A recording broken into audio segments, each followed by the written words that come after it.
Em nome do Pai, do Filho e do Espírito Santo. Amém. Inspirai, ó Senhor, as nossas ações e ajudai-nos a realizá-las, para que em vós comece e para vós termine. Tudo aquilo que fizermos por Cristo, Senhor nosso. Amém. Santa Maria, Mãe de Deus, rogai por nós. Em nome do Pai, e do Filho e do Espírito Santo. Amém. Muito bem, iniciamos o nosso curso sobre o porquê nós não somos protestantes. Eu sei que o título do curso é um pouco provocativo e pode parecer até mesmo antiecumênico. Mas eu gostaria de lembrar que nós estamos na semana de oração pela unidade dos cristãos. E esse curso gostaria de ser realmente uma contribuição para um verdadeiro ecumenismo.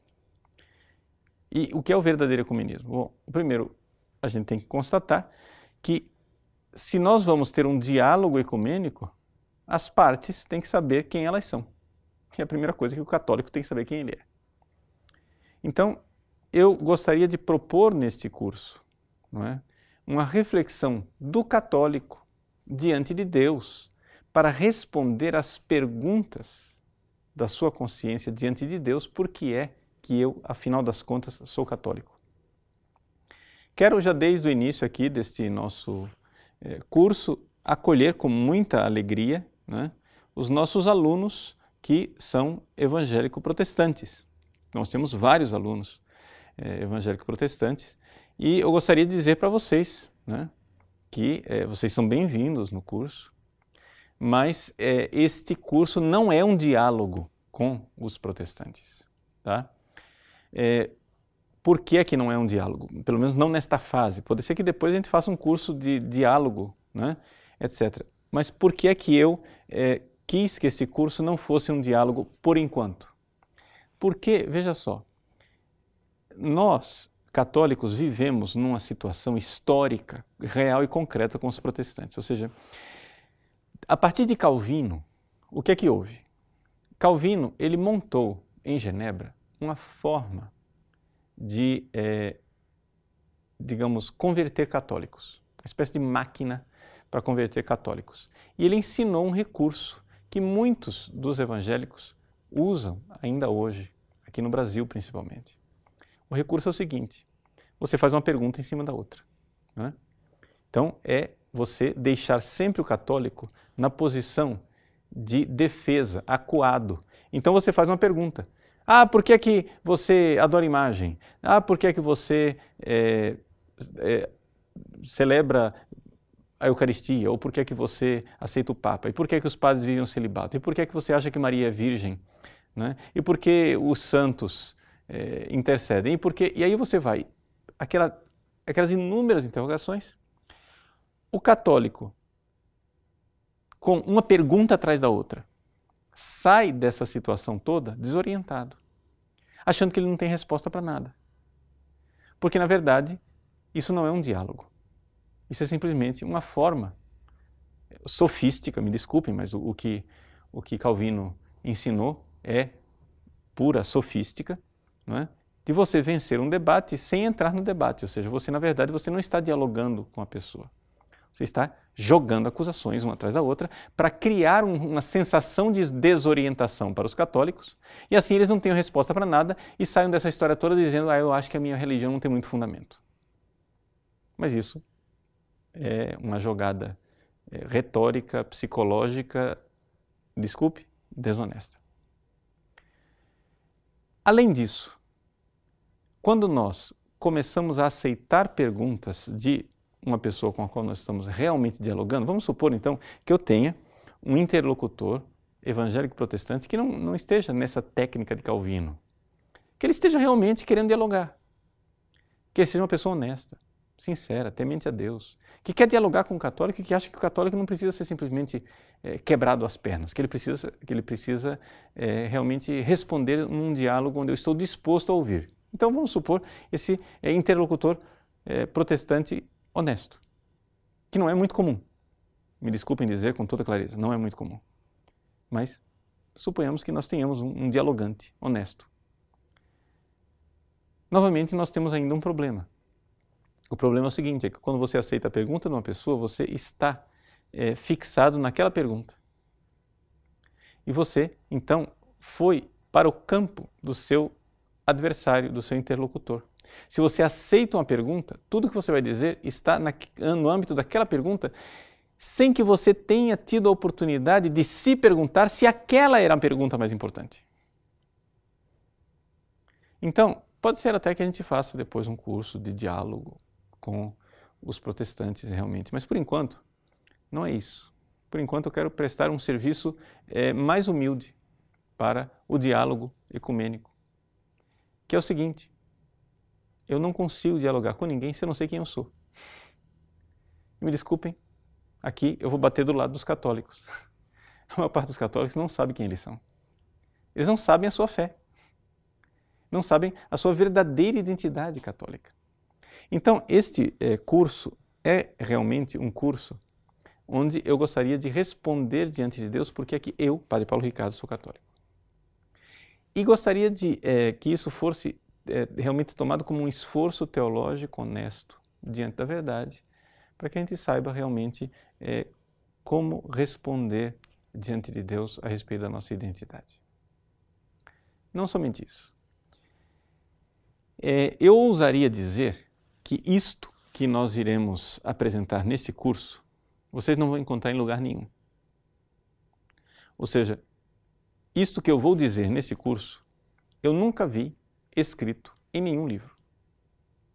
Nenhum livro de apologética, nenhum livro de teologia, absolutamente nenhum livro. Eu posso dizer, né, e os alunos não estão acostumados a isso, por isso eu estou avisando, eu posso dizer que isto que eu irei apresentar neste curso faz parte de uma reflexão teológica pessoal, minha, Padre Paulo Ricardo de Azevedo Júnior. Eu geralmente não faço isso. Geralmente os meus cursos, eu até brinco dizendo que nos meus cursos eu sou um pouco papagaio de pirata. Ou seja, eu repito o que os outros refletiram, o que os outros disseram, etc, etc. Mas aqui pela primeira vez eu estou apresentando para vocês um esforço teológico que é meu, pessoal. E eu vou avisar vocês, quando chegarmos no ponto do esforço teológico pessoal, que eu disser para vocês, olha, isto daqui que eu estou dizendo para vocês, eu não encontrei em lugar nenhum escrito, eu vou avisar. Por quê? Porque eu gostaria, não é, também que os nossos alunos pudessem contribuir com o seguinte: se você achar isso escrito em algum lugar, né, me avisem. Por quê? Porque eu sou um pouco da convicção que em teologia, o que é a teologia? A teologia é uma ciência que está sendo feita há 2000 anos por pessoas santas e sábias, muito mais santas e muito mais sábias do que eu. Então, em teologia, quando você acha que descobriu alguma coisa nova, a grande probabilidade é que essa coisa nova não seja nova. Ou então, plano B, alternativa B, é que você esteja errado. Ou seja, se os santos e sábios não pensaram isso, é que provavelmente você está errado. Essa é a minha convicção. Então eu apresento isso daqui com a minha contribuição pessoal com um pouco de suspeita. A suspeita é a seguinte: eu acho que eu estou certo. Tá? Eu realmente tenho convicção de que o que eu vou apresentar aqui, eu estou certo. Mas eu acho que não é uma grande descoberta. Provavelmente alguém mais santo e mais sábio do que eu já fez o trabalho muito melhor. E já fez a coisa de uma forma muito mais elaborada, muito mais perfeita, muito mais adequada do que eu. Tá bom? Mas enfim, vamos lá. Vamos então ao curso. Como é que vai ser esse curso? Bom, para você entender o que será esse curso, você precisa entender o que é que o curso não vai ser. Primeira coisa, o curso não será uma apresentação histórica, não é, do debate católico-protestante. Então, não se trata de uma realidade diacrônica, ou seja, no tempo, então Martinho Lutero disse, não é? Aí São Roberto Bellarmino respondeu, aí depois alguém falou outra coisa. Não é esse diálogo histórico. Eu não pretendo aqui colocar num diálogo histórico. O que eu pretendo fazer nesse nosso curso é uma coisa que eu só encontrei feita do lado protestante por um teólogo extraordinário, protestante, evidente, chamado Karl Barth. Ou seja, Karl Barth fez do lado protestante isto que eu pretendo fazer do lado católico. Ou seja, Karl Barth colocou, digamos assim, num princípio básico e fundamental, a razão pela qual ele não pode ser católico de jeito nenhum. E ele colocou num único princípio de tal forma que, teoricamente, se você conseguir uma resposta para aquilo, está resolvido todo o problema do lado protestante. Pronto, ele prestou esse serviço. E isso é um serviço importante para o diálogo ecumênico. Ele, como protestante, pensou por que é que ele não podia ser católico e colocou isso no princípio. Nós vamos ver esse princípio de Karl Barth nesta aula. Do lado católico, ninguém fez esse trabalho. E é o que eu pretendo fazer. Assim, me desculpem, assim, pode parecer pretensioso, mas é que eu acho que eu encontrei uma coisa. Então, pode ser que eu esteja totalmente errado, mas eu acho que eu consegui colocar um princípio católico fundamental, que se você responder a esse princípio fundamental, não é? Então, está resolvido o problema com os protestantes, do lado católico. Ou seja, por que é que nós católicos não podemos ser protestantes? Então, por que é que o protestante não pode ser católico e por que é que o católico não pode ser protestante? Por que é que o protestante não pode ser católico segundo Karl Barth? Não é? Então, eu vou apresentar para vocês a tese de Barth e vou começar a apresentar a minha tese. Porque a minha tese, na realidade, vai ser o curso, né? Ou seja, nós temos aí as primeiras 5 aulas, eu acho que nós não vamos terminar, né? O curso está marcado segunda até sexta-feira que vem, eu acho que nós não vamos conseguir terminar, porque a coisa é muito comprida. Mas, vamos lá, vamos à obra. Então, mas está apresentado, então, a coisa. Não sei se está claro, eu não estou aqui querendo responder aos protestantes históricos. Assim como Karl Barth não estava querendo responder a católicos históricos. Não. Karl Barth se colocou diante de Deus e respondeu a Deus porque é que ele não podia ser católico de jeito nenhum. É o que eu quero fazer. Eu vou me colocar diante de Deus e vou responder para Deus porque é que eu não posso ser protestante de jeito nenhum. Vamos olhar primeiro então a reflexão de Barth, porque, digamos assim, ela é inspiradora nesse diálogo. Qual é a reflexão de Barth? Eu vou ler para vocês, estou lendo desse livro aqui, Teologia do século XX, de Rosino Ghibellini, simplesmente pela comodidade que esta citação aqui, que é citada em tudo quanto é lugar, né? Uma citação de Karl Barth, simplesmente pela comodidade que está aqui em português. Né? Você vai encontrar essa citação em outros lugares, ou se você tiver, né, os 4 volumes que originalmente no plano de Barth eram 5, ele não conseguiu terminar a obra. Né? Os 4 volumes da Kirchliche Dogmatik de Barth, ou seja, a dogmática eclesial. E no primeiro volume, então, ele tem esta frase, que para mim é o princípio do nosso diálogo. Ele diz assim: por isso sustento que a analogia entes... Calma, eu sei que você não sabe o que é analogia entes, eu já vou explicar. Tá? É uma coisa muito importante. Aliás, é o coração do que Barth está dizendo. Mas sustento que a analogia entes é uma invenção do anticristo. E penso que exatamente por causa dela não é possível tornar-se católico. Quero acrescentar ainda que todas as outras razões que se podem aduzir para não se tornar católico parecem-me pueris e sem importância. Então, Barth está dizendo, refletindo aqui, eu enxerguei. Eu não posso ser católico. Por quê? Por causa da analogia entes. Porque eu só aceito a analogia fidei. O que é isso? Vamos apresentar o pensamento de Barth. Eu acho que todos nós já tivemos algum diálogo com evangélicos protestantes e qual é a acusação básica que os evangélicos fazem contra nós católicos. É que nós somos idólatras. Não é isso? Mas geralmente a coisa é baseada numa idolatria, digamos assim, das imagenzinhas, né? Você não pode ter imagenzinha. Não pode ter imagem de Nossa Senhora, imagem do crucifixo, imagem de Santo Antônio, imagem... Porque você é um idólatra, porque você faz imagens. E aí eles mostram para você lá, Êxodo, capítulo 20, etc., o Decálogo, não farás imagens, isso e aquilo. Karl Barth, como grande teólogo, né? Alguns comparam Karl Barth como sendo o Santo Tomás protestante, né? Karl Barth, como grande teólogo, ele diz assim, veja, vamos aprofundar esse argumento. O que acontece é o seguinte, eu tenho aqui uma pessoa, um ser humano inteligente. Esse ser humano inteligente, ele recebe de Deus uma revelação. Deus, então, revela ao ser humano, e isto que Deus revelou, ele revelou através de Jesus Cristo. Portanto, a teologia de Barth ela é cristológica, cristocêntrica.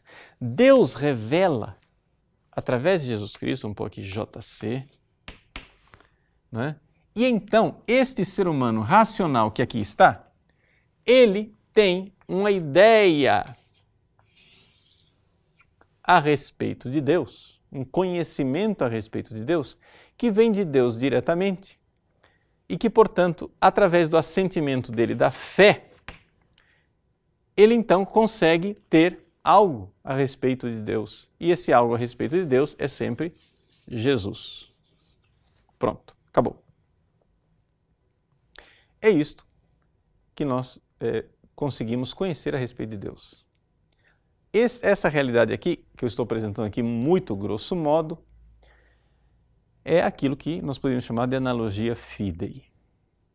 Ou seja, eu olho para Jesus Cristo, e em Jesus Cristo eu conheço Deus, e é aqui que está a analogia da fé. Mas nós católicos, além disso, que até aqui estamos de acordo, além disso, nós olhamos para a criação.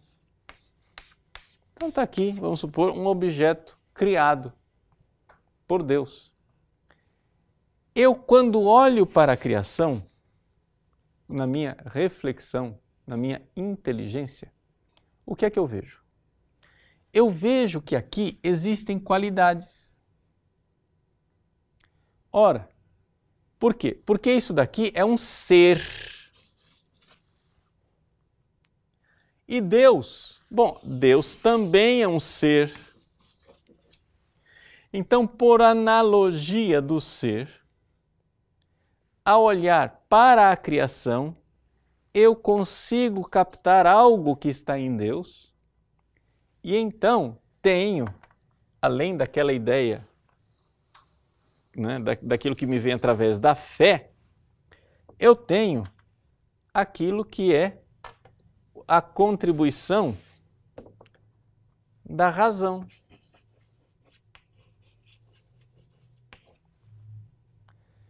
Vejam só, então eu olho para a realidade criada, vejo que isso daqui é bom, é verdadeiro, é belo, e por analogia do ser, em latim, analogia entis, não é? Só para saber como é que se escreve, analogia entis. Por analogia do ser, então eu tenho aqui uma ideia a respeito de Deus, que é o que a gente chama, nós católicos chamamos de teologia natural, né? Teodiceia, teologia natural. Você consegue se aplicar numa reflexão a respeito das coisas e descobrir como é que Deus é. Ótimo. Problema.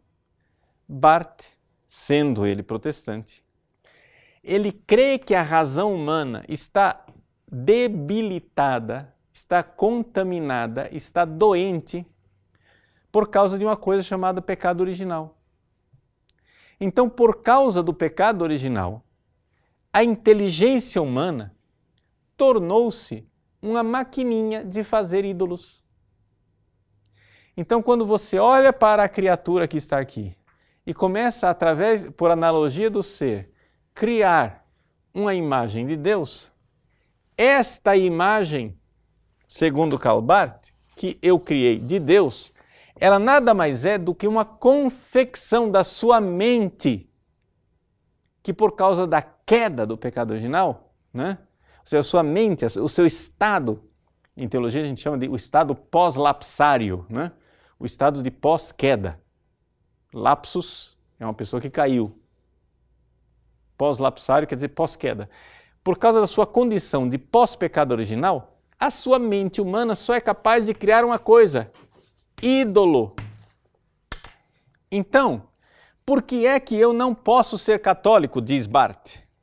Eu não posso ser católico de jeito nenhum, porque os católicos aceitam que a razão humana ela é capaz de se aplicar ao estudo da realidade criada e a partir das coisas criadas ela vai e faz uma ideia de Deus. Esta ideia de Deus que eu estou aqui na minha cabeça, ela é um ídolo, porque ela foi criação da mente humana. Então o problema dos católicos não é a imagenzinha que ele faz. Entendeu? Isso aí é uma forma popular de você, vai lá, pega a imagem da sua Aparecida, joga no chão, quebra, acabou. Porque aquilo lá é uma imagenzinha, pronto, a pessoa entende que não é para fazer imagem de Deus. Mas o problema maior está no fato de que você fez uma imagem de Deus na sua cabeça. E isto é um eidolon, é uma imagem criada por você, confeccionada não por mão humana, mas por mente humana, que dá na mesma. É mais sutil e, portanto, mais perigoso. Então, a razão fundamental pela qual eu não posso ser católico, segundo Barth, é que eu, na minha mente, eu, como católico, o Padre Paulo Ricardo, ele faz teologia natural. O Padre Paulo Ricardo olha para a criação, reflete sobre Deus e com a filosofia ele vai e pá, cria uma imagem de um Deus que na verdade é um ídolo. Daí está explicado, por exemplo, por que é que todos os padres católicos antes de fazer teologia fazem filosofia. Mas nenhum pastor protestante antes de fazer teologia faz filosofia. Por quê? Eles não gostam de filosofia? Não, existem protestantes filósofos, mas a filosofia não é um instrumento necessário para a forma protestante de fazer teologia. Por quê? Porque ela não é necessária para que se desenvolva a analogia fide, é necessário somente para quem faz analogia entes. Então, para que isso? Corta do currículo e diminui o currículo dos pastores. Pronto, acabou. Então está aqui. Esta é a razão, né, fundamental pela qual não se pode ser católico, segundo Karl Barth. Bom, vou ler de novo a frase do Karl Barth, agora que você sabe o que é analogia entes, vou ler a frase e a frase vai ficar mais clara, mais impactante, porque agora você sabe o que quer dizer. Por isso, sustento que a analogia entes é uma invenção do anticristo. Ou seja, essa história de que a Igreja Católica é o anticristo, não é? Ou seja, Barth não está dizendo a Igreja Católica é o anticristo. Mas a Igreja Católica é uma criação do anticristo. Porque a Igreja Católica é uma criação, não é? É uma consequência da analogia entes. Ou seja, por que tanta idolatria dentro da Igreja Católica? Por causa da analogia entes. E penso que exatamente por causa dela, da analogia entes, não é possível tornar-se católico. Quero acrescentar ainda que todas as outras razões que se podem aduzir para não tornar-se católico, não se tornar católico, parecem-me pueris, é coisa de criança. Isso aqui nós estamos falando com protestante sério, o resto é bobagem. As outras razões, porque tem um versículo bíblico aqui, um versículo bíblico ali, sei lá o que, etc e tal, isso aí é bobagem. A razão profunda e fundamental por qual não se pode ser católico é esta. As outras parecem-me pueris e sem importância. Bom, então, está dada a identidade de um dos dialogantes. Vamos fazer um diálogo ecumênico. Dialogante número 1, apresente suas credenciais. Está bem apresentado. Mas e do lado católico? Bom, do lado católico isso daí não foi feito. Você vai dizer assim, mas padre, tem certeza? Não, veja só, deixa eu explicar para você. Quando, no início do século XX, acho que 1918, não me lembro a data, né? Karl Barth escreveu seu famoso comentário, a Carta aos Romanos, né? Que está aqui, publicado aqui no Brasil pela Novo Século, né? Da quinta edição alemã de 1967. Bom, o fato é o seguinte, ele escreveu essa carta, essa interpretação da Carta aos Romanos, e quando no início do século ele fez isso, Barth de repente ficou famoso.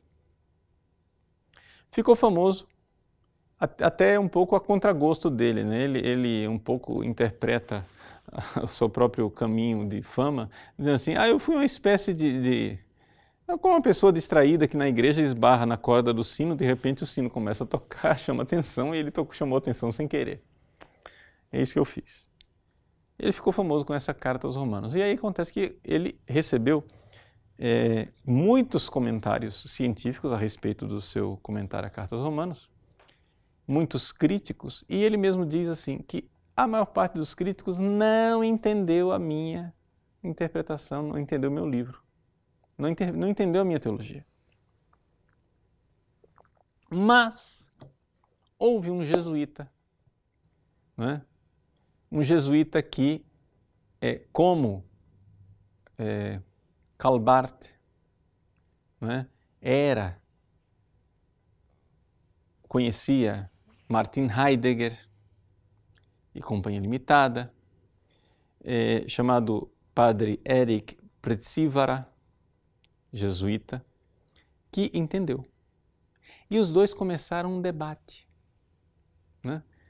E o debate foi se afunilando até que ficou, então, expresso claramente qual era a razão pela qual não se podia ser católico, que era a analogia entes. Então, o padre Erik Pretsivara, para quem não sabe de teologia, o Erik Pretsivara, ele era, digamos assim, como que o mentor, o papai, não é? Teológico de Hans Urs von Balthasar, não é?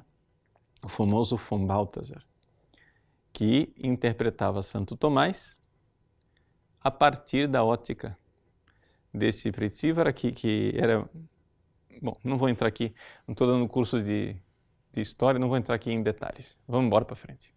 Então isso daqui, esse debate, ele foi identificado pela Igreja Católica, mas na verdade, o ponto de partida, né, do padre Pretsivara era, na verdade, o diálogo com o Karl Barth, e portanto é exatamente o que eu quero evitar. Ou seja, eu quero parar e pensar como teólogo tomista, como é que eu explico a dificuldade dos protestantes. Vamos então agora à parte do nosso curso, aquilo que é a nossa parte católica e como é que eu respondo a tudo isso. Bom, vejam só, essa coisa do Karl Barth eu apresentei para vocês simplesmente para vocês entenderem do lado protestante que a tarefa foi feita. E do lado católico? Como é que nós, do lado católico, podemos fazer a tarefa de casa? Quem sou eu? Bom, vejam só. Existe uma série de perguntinhas protestantes. Por que é, senhor católico, que o senhor faz imagem? Por que é, senhor católico, que o senhor atribui, não é, à Igreja Católica que ela foi instituída por Cristo? Por que é que vocês têm 7 sacramentos? essa economia sacramental da Igreja Católica? Por que é que vocês têm um Papa? Por que é que vocês têm santos? Por que é que vocês têm a Virgem Maria? E assim por diante. Inúmeras perguntas. Mas a gente fica sempre nessas perguntas, respondendo a todas elas, supondo uma coisa. Supondo que existe um acordo fundamental de nós católicos com os protestantes com relação àquilo que é Jesus Cristo. Né? A pessoa de nosso Senhor Jesus Cristo. A gente acha, sempre nos nossos diálogos ecumênicos, a questão de Jesus parece ser um acordo, uma unanimidade. Tanto que o pessoal sempre diz, não, a gente não precisa ficar nestas coisinhas aqui, porque quando se fala de Jesus, nós estamos de acordo. E eu engoli essa história, que quando se fala de Jesus, nós estamos de acordo com os protestantes. Até que aconteceu, me permitam, uma página autobiográfica, né? Eu estou contando um pouco a gênese, como é que uns 15, quase 20 anos atrás, esse negócio caiu na minha cabeça e eu venho já matutando isso e juntando as peças de cá e de lá e cheguei a essa coisa que eu tenho hoje, né, de reflexão. Bom, aconteceu o seguinte, né, na minha história de vida pessoal, eu fui convidado para um debate numa rádio aqui em Cuiabá.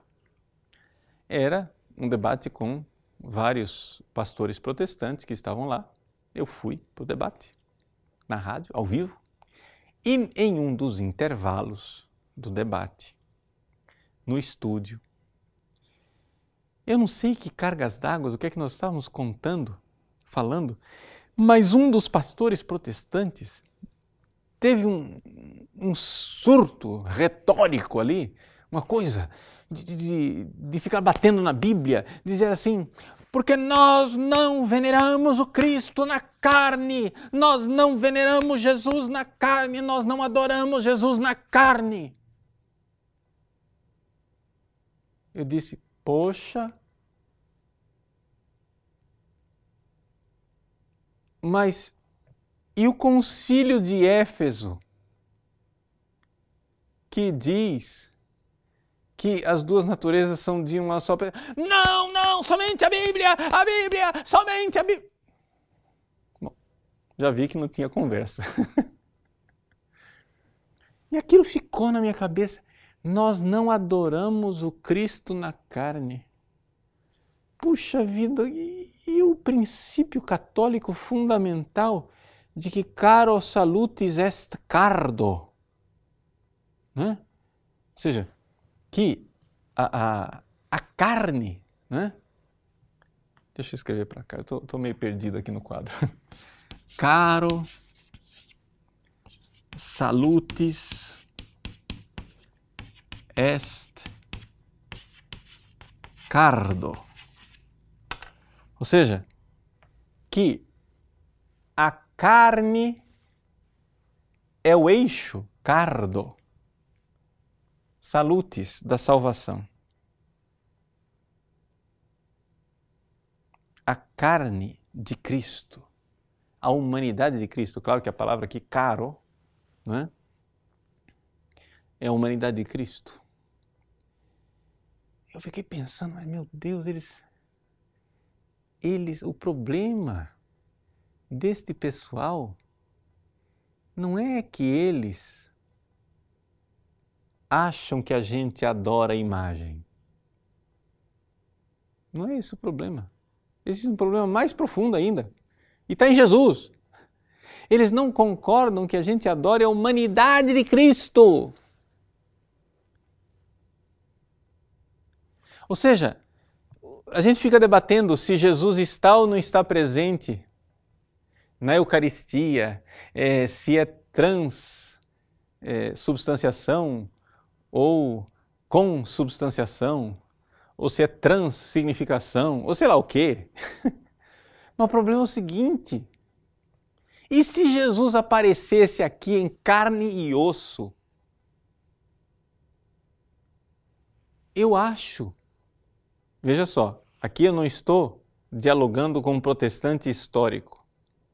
Claro que o protestante histórico foi aquele pastor lá no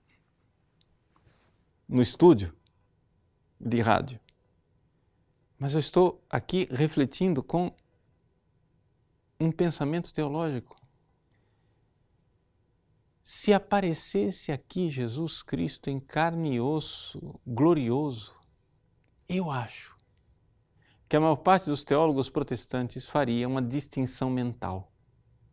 E como São Tomé, eles se ajoelhariam na frente de nosso Senhor Jesus Cristo e diriam: meu Senhor e meu Deus, abre parênteses, mas não na carne, fecha parênteses. Eu estou adorando a divindade. Porque o corpo e a alma de Cristo são criados.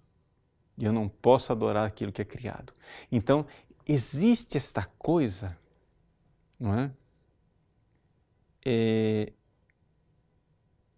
Que está na teologia protestante, de não aceitação de tudo aquilo que é criado e que o que é criado não pode expressar Deus. De tal forma que aqui o princípio da analogia entes e o princípio da analogia fidei entram em curto-circuito e eu vou explicar isso como e porquê e depois a gente vê isso. Mas a minha tese fundamental é a seguinte: é que nós católicos, não é, adoramos a humanidade de Cristo, ponto, e acabou. Eu vou explicar como, nós vamos ter uma aula sobre isso depois. Como é que a gente adora uma coisa que foi criada, mas a gente adora, nós adoramos a humanidade de Cristo, nós adoramos o corpo de Cristo. E adoramos mesmo.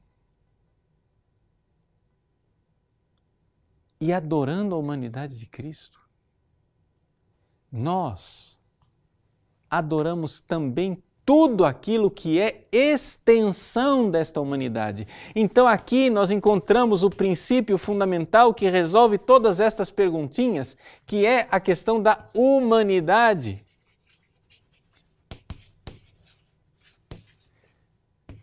De Cristo.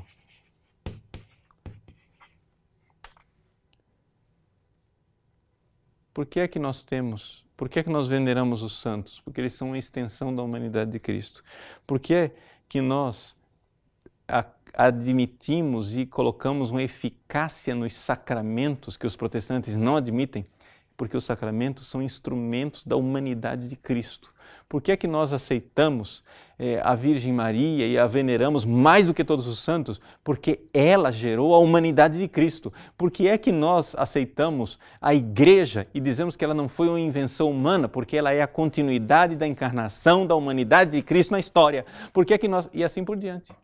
Todos, absolutamente, absurdamente, assim, é impossível. Veja, eu quero que vocês entendam o seguinte, eu nunca ouvi esse argumento aqui de um protestante, mas o que acontece é o seguinte, é impressionante como teologicamente encaixa, como todos, absolutamente todos os pontos que os protestantes alegam com relação aos católicos, que eles não aceitam, nós católicos podemos identificar, em última instância, como uma operação da humanidade de Cristo e da extensão da humanidade de Cristo. Não é? Até mesmo, por exemplo, o princípio da fé, a contraposição entre fé e obras. Não é? O que é que salva é a fé. Sim, mas o que salva é a obra meritória de uma humanidade que é a de Cristo. E é porque nós estamos unidos a esta humanidade que nós podemos até mesmo merecer por graça.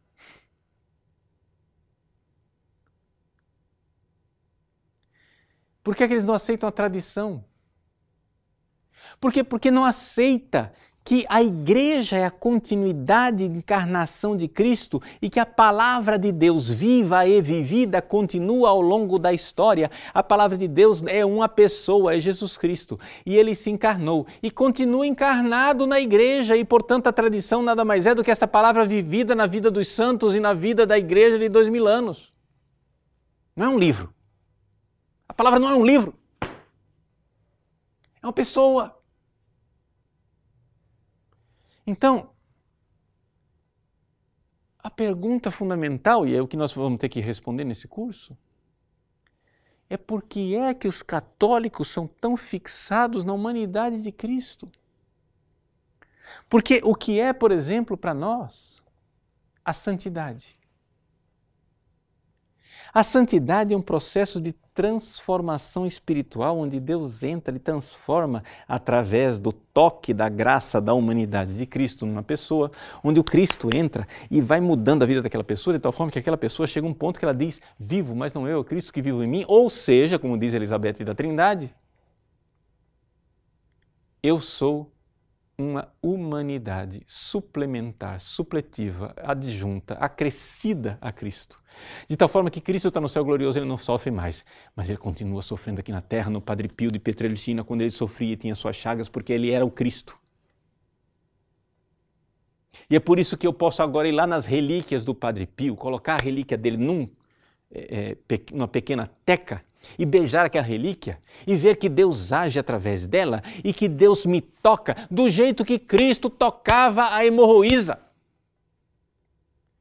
Porque aquela carne não é do Padre Pio, mas ela está unida a Cristo. É essa coisa. A chave está na humanidade de Cristo. Como é que esta humanidade age e opera em nós? Ou seja, nós precisamos aqui, então, ver que esta intuição, no fundo, ela é o desdobramento de dois concílios ecumênicos maravilhosos e importantes.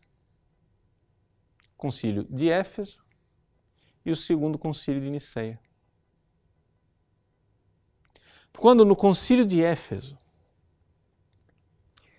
para mostrar que aquela humanidade de Cristo estava unida à divindade de Cristo, numa só pessoa, num mistério que nós chamamos de união hipostática, o concílio de Éfeso disse que Maria era mãe de Deus, coisa que protestante nenhum aceita. Por quê? Porque a humanidade e a divindade de Cristo parecem, de alguma forma, não é? Estar dividida neles. Está separado. Você pode adorar a divindade, mas a humanidade não. Nós não, nós cremos que as duas estão unidas, mas não confundidas. Distintas, mas não separadas. Como Calcedônio. Então, segunda coisa, esse princípio aqui que eu estou colocando é um princípio teológico, é uma reflexão teológica, não tenho aqui nenhuma pretensão, eu não sou um papa, eu não sou um concílio ecumênico, aqui não é um magistério, isso aqui é um teólogo pensando. Mas é um desdobramento do segundo concílio de Niceia, que fala das imagens, não é? E se você for ver como toda a sanha calvinista de quebrar imagens, né? Como ela é exatamente a não aceitação do segundo concílio de Niceia. Mas por quê? Porque você não pode adorar. Atenção, católicos que não sabem teologia direito, mas eu vou dizer, atenção, cuidado, se segurem na cadeira. Nós, católicos, adoramos imagens. Como? Sim, nós adoramos a imagem de Cristo. Adoramos a imagem de Cristo. Sim, Senhor. E nós vamos mostrar por quê. Porque a imagem de Cristo, a honra que é devida à imagem de Cristo, não é? É a mesma honra que é devida à humanidade de Cristo, que é a mesma honra que é devida a Deus.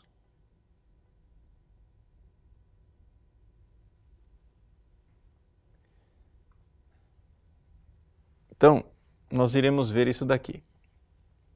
Apresentei muito assim toscamente a coisa, não está argumentada em toda a sua riqueza de detalhes, mas basicamente esta é a ideia do curso, tá? Vamos retomar aqui a coisa para amarrar e essa aula não terminar assim no ar, não é? É o seguinte. Você vai dizer, mas tudo bem, padre, aí eu entendi, mas eu estou achando que tem algum problema, porque a primeira parte da aula não tem nada a ver com a segunda. Na primeira parte da aula o senhor apresentou Karl Barth. Eu entendi o Karl Barth, analogia entes. Agora o senhor desconversou e o senhor está falando de outro assunto. Sim, eu estou falando de outro assunto, porque eu não estou dialogando com Barth. Eu estou simplesmente, por enquanto, não estou dialogando com Barth, porque nós iremos voltar no fim do curso para dialogar com ele. Tá? Mas por enquanto, assim, a única coisa que eu fiz aqui foi apresentar para você como um cara, como um teólogo, conseguiu colocar num princípio, né, aquilo que são as dificuldades que ele tem com a Igreja Católica. E eu acho que nós precisamos, como católicos, colocar num princípio as dificuldades que nós temos com os protestantes. E a dificuldade que nós temos com os protestantes é o seguinte, é que eles têm dificuldade com tudo aquilo que é a extensão da humanidade de Cristo. E que, portanto, o problema é cristológico. E, portanto, nós não vamos aqui, neste curso, conversar a respeito de analogia entes. Por quê? Porque veja só onde é que está a história. O Barth acha que nós estamos de acordo quando fala de Jesus, mas a gente entra em desacordo quando fala de analogia entes. Eu estou dizendo que nós estamos em desacordo quando a gente fala de Jesus. O problema é que nem lá na analogia fide nós estamos de acordo. Nem em Jesus nós estamos de acordo. Porque se a coisa não fosse, não é, tão assim, profunda, digamos assim, a discordância não chegasse até o Cristo, não se entenderia por que no fundo, nós não temos um acordo até hoje, se nós estamos simplesmente brigando por detalhes, como todo mundo diz, porque o problema é esse. A gente acredita, a gente faz tanta propaganda ecumênica que a gente termina acreditando na nossa própria propaganda. A gente acha, todo mundo diz, não, a gente é desunido por bobagens, não, a gente é desunido por detalhes, não, a gente é desunido por coisinhas, e a gente acredita nisso. Desculpe, depois de muita reflexão, eu não acredito nisso. Nós não somos divididos por coisinhas, nós somos divididos no núcleo da fé que é nosso Senhor Jesus Cristo. O nosso problema é a divina humanidade de nosso Senhor Jesus Cristo. O nosso problema é o princípio teândrico. Theos, Deus, andros, homem. O princípio teândrico é o princípio do homem-Deus, que nós não podemos cair nem na separação do nestorianismo e nem na excessiva união dos monofisitas. E aqui eu quero explicar essa última coisa para que vocês entendam do que é que nós estamos falando. Vejam só, no século V, não é, surgiu lá em Constantinopla um patriarca, né, vamos chamar de patriarca. Era o bispo de Constantinopla, chamado Nestório. Nestório, ele pertencia a um grupo teológico de uma escola chamada Escola de Antioquia, que enfatizavam muito a distinção entre o humano e o divino. Acontece que lá em Constantinopla, um grupo de monges começou a chamar Nossa Senhora, a mãe de Jesus, começou a chamá-la de Theotokos.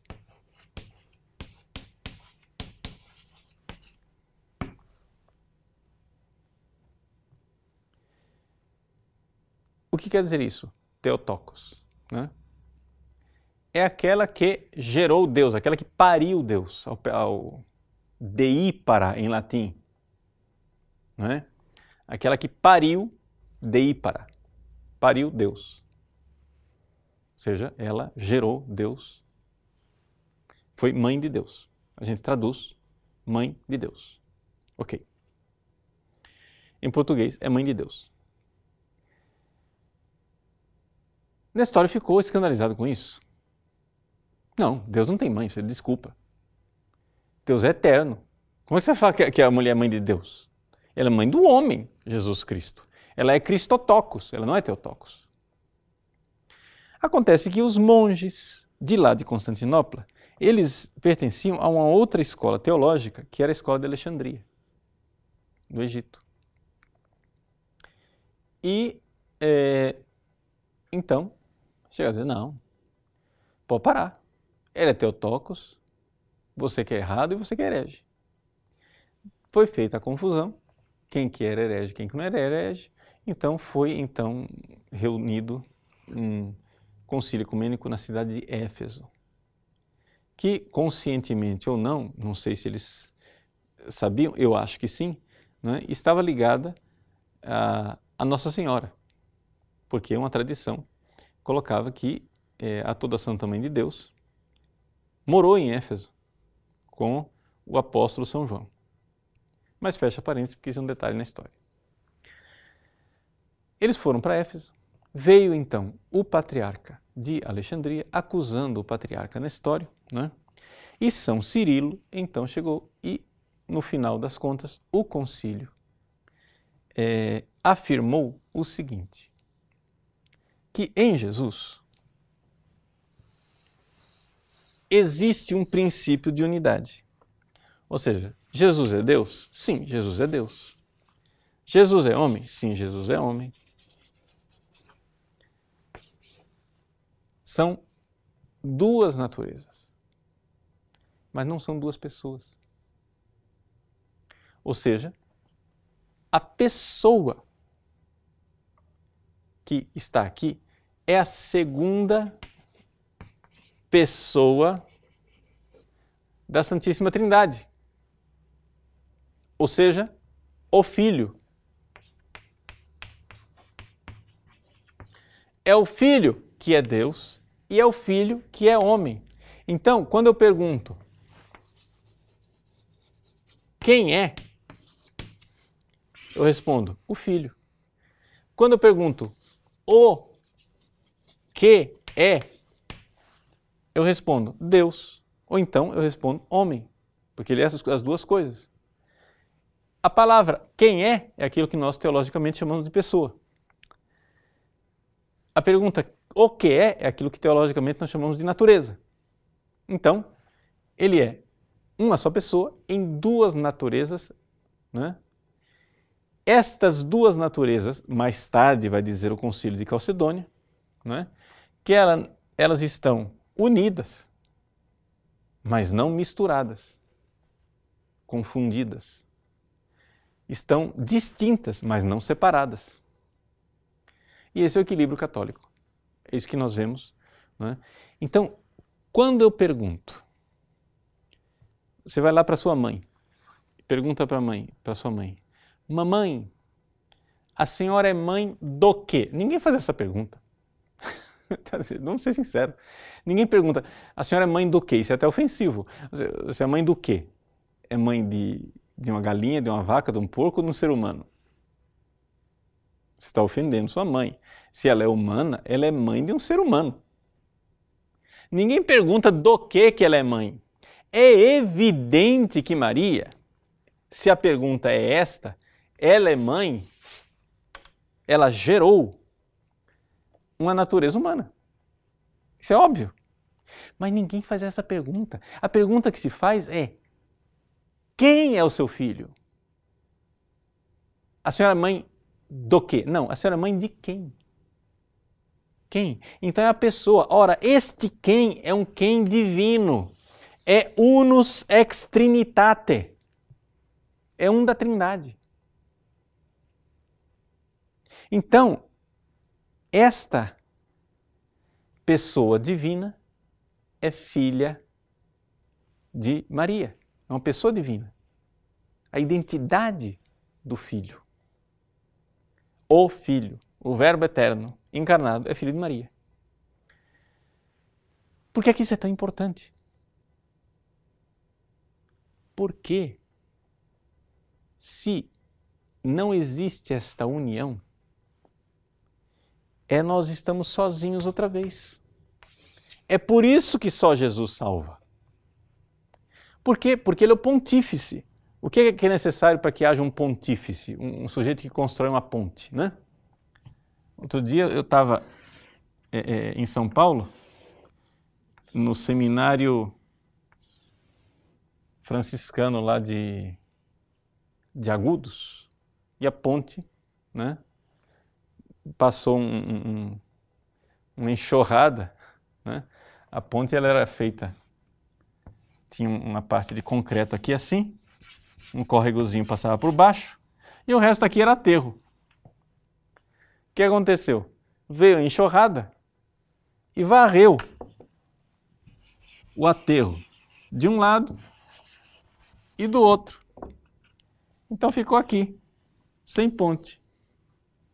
Tinha só esse negócio de concreto lá, mas aqui tinha um barrancão que não dá para a gente passar, aqui só tinha água, e aqui só tinha água. Nós ficamos milhados dentro do seminário.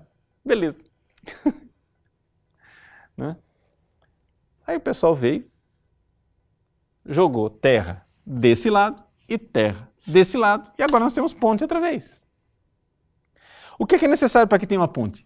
É necessário que, se existe uma ponte entre o homem e Deus, é necessário que essa ponte chegue plenamente do outro lado e chegue plenamente do lado de cá, porque não adianta nada. Ah, Jesus é Deus de verdade. Tudo bem, mas se ele não for homem de verdade, a ponte não fechou. A cabeceira da ponte do lado de lá falhou. Então ele tem que ser homem de verdade. Ele tem que ser Deus de verdade. Então nós temos aqui duas naturezas, duas, com uma pessoa que é o que une essas duas naturezas. Esta unidade que está aqui, não é? Nós chamamos de união hipostática, mas nós vamos aprofundar isso mais amanhã, no dia de amanhã. Mas esta unidade é que é importante. Então, onde é que está, né, o problema de Éfeso? O problema de Éfeso está no fato que, se você chega e diz que não é uma pessoa, uma única pessoa, que tem estas duas naturezas, nós estamos sozinhos outra vez, não teve salvação. Por quê? Porque aí, novamente, Deus está infinitamente distante, ele não é plenamente homem, ele não é plenamente Deus, então acabou, não tem união. Para ter essa união, tem que ter o homem continuar homem, Deus continuar Deus, o homem ser plenamente homem, Deus ser plenamente Deus, sem mistura. Mas, ao mesmo tempo, tem que ter uma unidade. Duas naturezas, uma pessoa. Esse é o dogma, né, que foi definido em Éfeso e em Calcedônia. E o que é que isso tem a ver conosco? Né? Bom, isso tem a ver no fato seguinte. Você, né, está vendo o quanto a humanidade é fundamental. A humanidade de Cristo é fundamental. Por quê? Porque este Filho eterno sempre foi Deus. O que mudou a situação é que ele se tornou homem. Se você começa a desprezar essa humanidade, você está ruindo a ponte, você está comendo uma das cabeceiras. E se você comer uma das cabeceiras, você está tirando a unidade. Não somente isso. E aqui que está o princípio católico que nós iremos aprofundar nesse curso, porque eu acho que muitos católicos nem fazem ideia de que é isso que nós cremos. Deus, quando Ele nos salva, Ele quer nos salvar usando esta humanidade como agente. Nós vamos ver que é um agente instrumental, mas depois a gente vai explicar que é essa palavra difícil, né? Mas é a humanidade de Cristo quem nos salva. É verdade que, em última análise, Deus é quem salva, mas Ele não quer salvar senão pela humanidade de Cristo. E, portanto, é fundamental e, por isso, a Ele, né, Deus constituiu, né, Rei e Senhor. Ou seja, esta humanidade ela tem um senhorio salvífico, uma ação onipotente, sim, Senhor, é a humanidade que tornou-se onipotente, é a humanidade que se tornou salvadora e é através desta humanidade que nós somos tocados e redimidos. Pronto. Se você rejeita essa humanidade, você está rejeitando a salvação de Cristo. Esta humanidade, ela tem seus instrumentos de ação na história. A igreja, os sacramentos, os santos, a tradição, etc., que são exatamente as coisas que são rejeitadas, né, pelos nossos ilustres irmãos protestantes. Até aqui eu só apresentei a tese, né? Sei que levou muito tempo para apresentá-la, mas é assim mesmo, tá? Amanhã, se Deus quiser, nós vamos dar tempo para vocês fazerem as perguntas de vocês, tá joia? Por enquanto, ouçam essa aula uma vez, duas vezes, três vezes, quatro vezes, para vocês se acostumarem com o problema, tá bom? E aí a gente amanhã, então, retoma, tá? E vamos poder, então, dialogar, tá bom? Então, hoje nós vimos o princípio fundamental, onde é que está o bode, né? Onde é que está o rolo, onde é que está a dificuldade. Amanhã nós iremos ver como é que, de fato, nós adoramos a carne de Cristo, né? Parece intrigante, mas é exatamente aí, na adoração dada a uma realidade criada, que é a humanidade de Cristo, que está o nó, né, que nós precisamos desatar no nosso diálogo com os protestantes. Tá bom? Deus abençoe você e até amanhã, se Deus quiser. Em nome do Pai, do Filho e do Espírito Santo. Amém.